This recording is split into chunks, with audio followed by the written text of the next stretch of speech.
एक दिन सुबह का समय था, भाई काम पर गया था और भाभी ने मुझे नाश्ता दिया और कहा, मैं नहा कर आती हूँ। तब तक मैंने नाश्ता कर लिया और टीवी देखने बैठ गया। तभी भाभी ने मुझे आवाज दी, गणेश, मेरे कपड़े दे दो, मैंने टेबल पर रख दिए हैं। मैंने उसकी ड्रेस उठाई और वहां उसका अंडरवियर भी था। मैं उस वक्त थोड़ा असमंजस में था, लेकिन उसे कपड़े देते समय मैं सावधान था, क्योंकि भाभी का सम्मान करना जरूरी था। हालांकि मेरे मन में कुछ बदलाव आया। मैं उसका रूप देखने लगा, मानो वो मेरे सामने खड़ी हो। उसने मुझे फिर आवाज दी और मैं बाथरूम की ओर चला गया।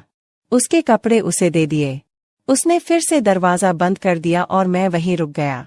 मैं दरवाजे के छेद से अंदर देखने के लिए उत्सुकता से उठ खड़ा हुआ।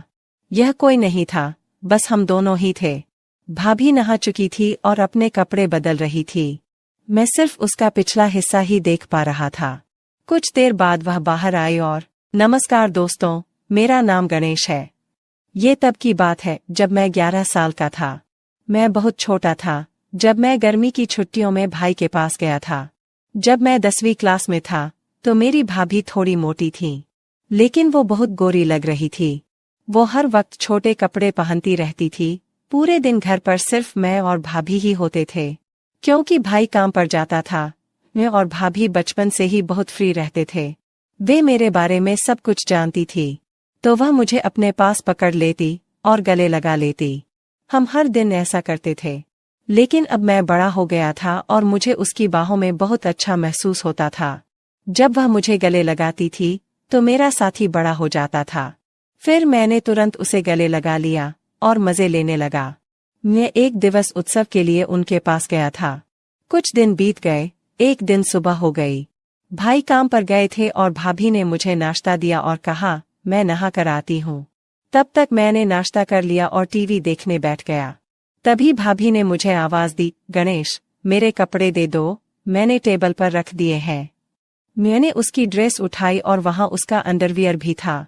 मैं उस वक्त थोड़ा असमंजस में था, लेकिन उसे कपड़े देते समय मैं सावधान था, क्योंकि भाभी का सम्मान करना जरूरी था।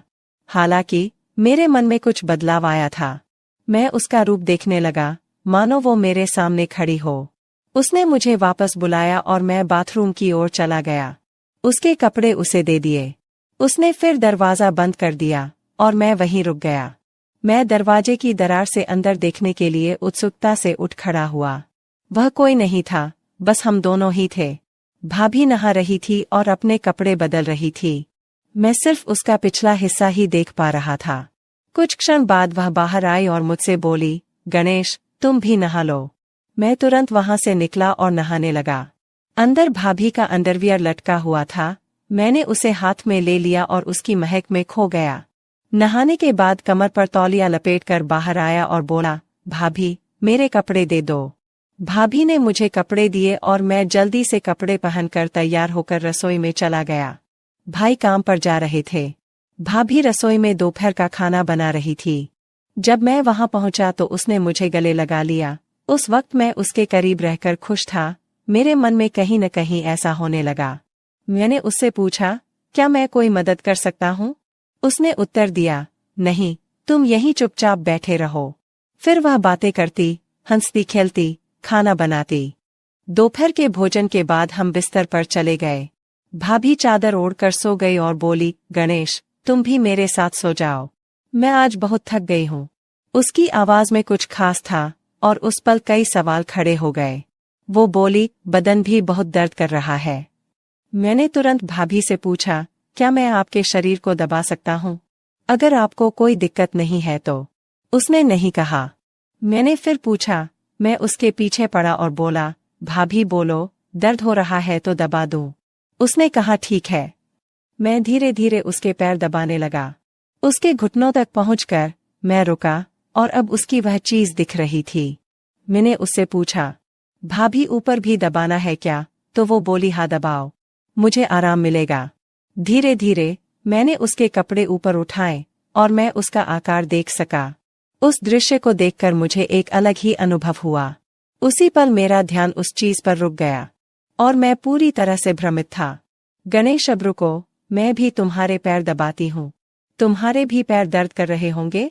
वो मेरे पैर दबाने लगी और उसके नाजुक हाथों के स्पर्श से मुझे बहुत अच्छा महसूस हो रहा था। उसने मेरे पैरों को दबाते हुए मुझे आराम दिया और फिर हम वहीं सो गए। अब मुझे थोड़ा बेहतर महसूस हुआ। फिर भी मैंने उनसे पूछा कि भाभी, क्या मैं आपको गले लगा सकता हूँ? भाभी ने मुस्कुराते हुए जवाब दिया, क्यों नहीं, लगाओ। तुम ऐसे क्यों पूछते हो, हम दोस्त हैं ना। तुम्हारा आलिंगन मुझे एक नई गर्माहट देता है। वह बहुत होशियार थी और सब कुछ जानती थी। मैं छोटा था। गले मिलने के बाद हम दोपहर को सो गए। दोपहर को हम अच्छी नींद सोए और शाम को जाग गए। सब बातों का ध्यान रखा गया क्योंकि शाम को मेरे भैया आ रहे थे। भैया काम से आए और हमने खाना खाया। भाभी ने कुछ खास पकवान बनाए थे जिससे सबके चेहरे खिले हुए थे। वहां का पूरा माहौल खुशियों से भरा हुआ था। भाभी ने मेरे भाई के लिए बिस्तर नीचे हॉल में लगा दिया। उसके बाद मैं भाभी के साथ बिस्तर पर सो गया।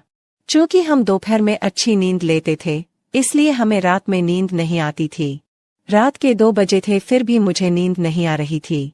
भाभी एक करवट से दूसरे करवट पर सो रही थी, लेकिन उसे भी नींद नहीं आ रही थी। कमरे में एक छोटा सा लाल बल्ब जल रहा था और बाकी कमरा अंधेरे में डूबा हुआ था।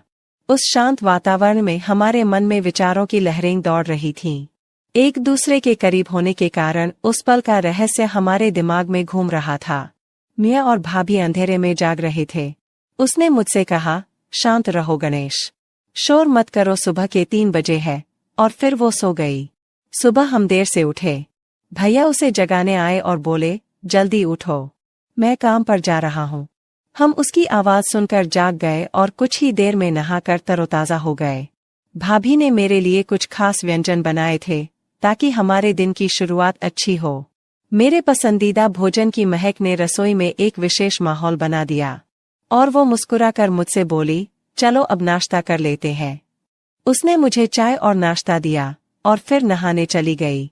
नाश्ता करते समय मुझे रात की घटनाएं याद आ रही थीं और सोचा कि क्यों न दोपहर को भाभी से इस बारे में बात की जाए। तभी भाभी ने मुझे अपने कपड़े देने के लिए बुलाया। मैं उसके पास कपड़े ले गया और हमेशा की तरह दरवाजे की दरार से उसे कपड़े बदलते हुए देखा। नहाने के बाद भाभी खाना बना रही थी। मैंने उससे पूछा, भाभी खाना हुआ क्या? उन्होंने जवाब दिया, हाँ, थोड़ा सा बाकी है। फिर हमने खाना खाया और आराम करने के लिए बिस्तर पर चले गए।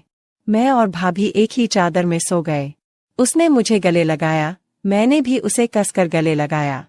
मैंने भाभी की तरह उसकी तरफ देखा और कहा, क्या मैं एक पूछ सकता हूँ? उसने सोचते हुए कहा, पूछो। मैंने आगे कहा, भाभी, रात को पति पत्नी क्या करते हैं? भाभी ने मुस्कुराकर जवाब दिया, कुछ नहीं करते। फिर बोली, पति पत्नी जो करते हैं वही करते हैं। जब तुम बड़े हो जाओगे या शादी कर लोगे तब तुम्हें समझ आएगा। लेकिन फिर भी तुम्हें बताती हूँ, पति और पत्नियां वही करते हैं जो जानवर करते हैं। उस दिन कुत्ता और कुतिया जो करते थे वैसा ही पति पत्नी करते हैं। मैंने उनसे पूछा, अरे भाभी, ये क्या सिर्फ पति पत्नी के लिए है? उसने जवाब दिया, नहीं, कोई भी कर सकता है, लेकिन इसे निजी रखना महत्वपूर्ण है। यह एक रहस्य है, अगर किसी को पता चल गया तो बड़ी बदनामी हो सकती है। मैंने थोड़ा आश्चर्य से पूछा, क्या ऐसा हो सकता है? उसके बाद मैंने विषय बदलते हुए कहा, भाभी, क्या आज हम कोई नई चीज कर सकते हैं? क्योंकि आज मुझे नींद नहीं आ रही है। तो वो मुस्कुराकर बोली, कोई बात नहीं, चलो ऐसे ही लेटे रहते हैं। फिर हम गले मिले। मैंने उन्हें कसकर पकड़ लिया और कहा, भाभी, आप भी मुझे कसकर गले लगा लो। वो तुरंत मेरी बाहों में आ गई। फिर एक अनोखा जादू हुआ। उस क्षण मुझे एक अपूर्व आनंद की अनुभूति हुई। हमारे हाथ एक दूसरे के चारों ओर घूम रहे थे और बीच में उन मधुर क्षणों में हमें बहुत विशेष महसूस हुआ। हम एक दूसरे की बाहों में खो गए। मेरा साथी सख्त हो रहा था और मुझे बाथरूम जाना था। मैंने भाभी से कहा, भाभी, मुझे बाथरूम जाना है। उसने भी मुझसे कहा, चलो मुझे भी जाना है। हम दोनों एक साथ बाथरूम गए। फिर मैंने मन में ठान लिया कि भाभी को अपने साथी के दर्शन दिखाऊंगा। भाभी बाथरूम में जाकर बाहर आई और फिर मैं अंदर चला गया और भाभी से बोला, भाभी, मेरी संवेदनशील जगह पर थोड़ा दर्द हो रहा है। उसने कहा, क्या हुआ? मैंने कहा, जगह बहुत तंग है। वो बोली, ठीक है, दिखाओ। मैंने तुरंत चेन नीचे कर दी और अपने साथी को दिखाया। वो बोली, कहाँ दर्द होता है? मैंने कहा, आगे हल्की सी जलन होती है। उसने कहा, अरे तुमने मिर्च खाई थी क्या? फिर वो तेल लेकर आई और बोली, इसे लगाओ। मैंने कहा, तुम लगाओ, मुझे बहुत जलन हो रही है। वह मुस्कुराई और बोली, ठीक है, अच्छे से सो जाओ, फिर जलन नहीं होगी। उसकी आवाज में एक मिठास थी जो मुझे शांत कर रही थी।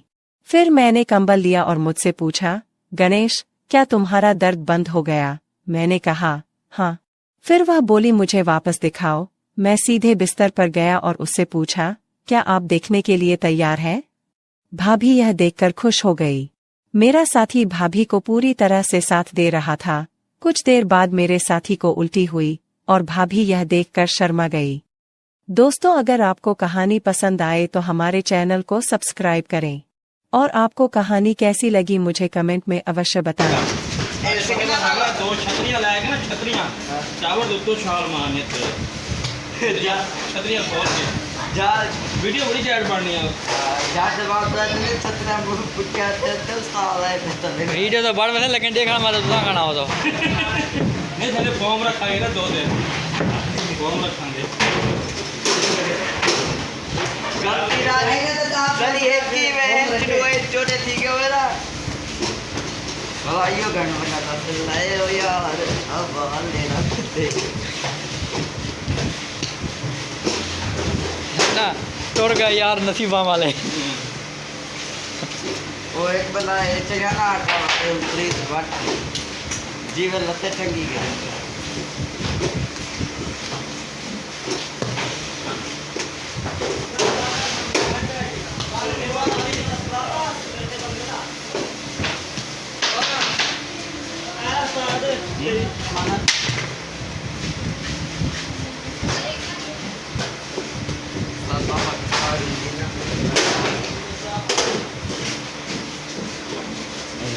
गाँव से घंटा लुकता है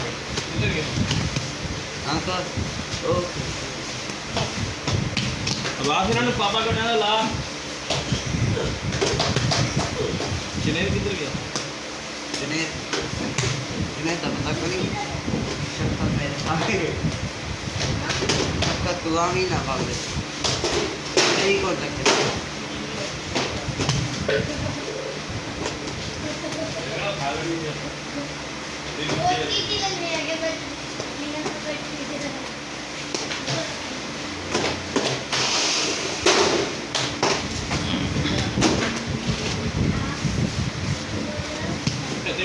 जगह पत्रे चुके ला साइड में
बोलू क्या है बोलू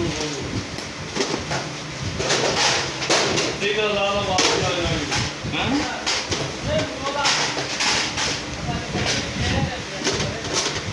मुझे देना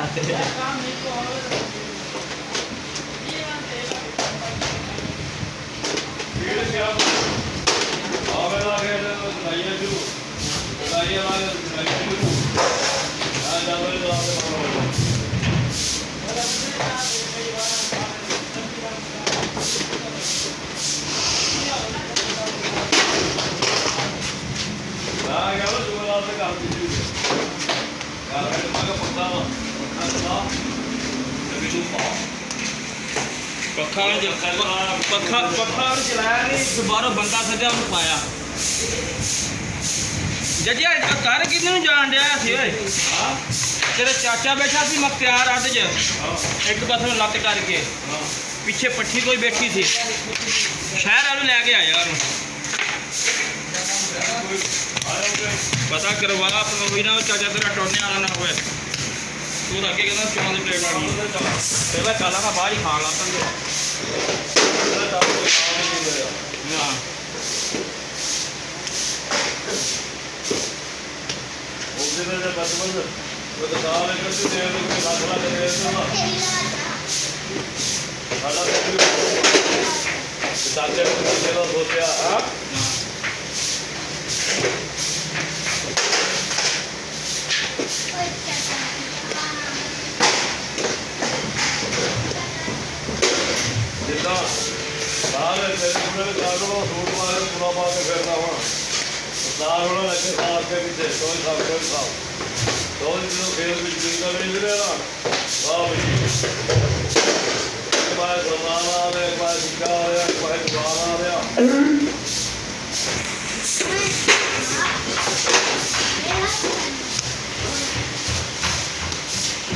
क्या करना पे वीडियो बना भट्ठी वाले की भट्ठी के बह के वीडियो बना ओन अलग बढ़ते ओन 15 मिनट अलग बढ़ते मेरा 15 मिनट शुरू थे नकद से वाशरूम में पूजा नहा के आया वाशरूम में वन किया पहले थोड़ी उबाल हैं तो सिर्फ मेरी सीट की वीडियो बनी जो इतना एक बंदा हो गए नहीं ये पहला बन गई है हां ये पहला बनी है जजे दी पहले ब्लैक लिस्ट पे लाते यार कल दी अखबार दे विच आ जाने नाम नेगेटिव मार दे पकड़े गए खाना खाना अखबार दे विच कल अखबार दे विच वीडियो आवे थे हैं अखबार कल वीडियो आवे थे हां बंदे चोरी करके नट्ठे आ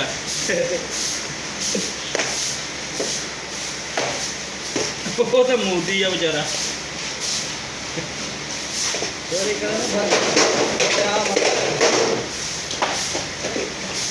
नहीं मोदी ने हम बयान सही दिता पाकिस्तान का जिन्हें भी शहर है ना हर शहर से मैं अपने खानदान देके चीज़ देंगी इतने ठोक रहे हैं क्या शहर से लोग वालों को पता कि मेरी जी आ जंग भी लड़ूंगा पाकिस्तान में 100 शहर हो सकते देख गए और एक बना इंटरव्यू बैठा है कि पाकिस्तान के शहर के नाम ले ताली नाम ले 2 घंटे ये बात दो शहर एक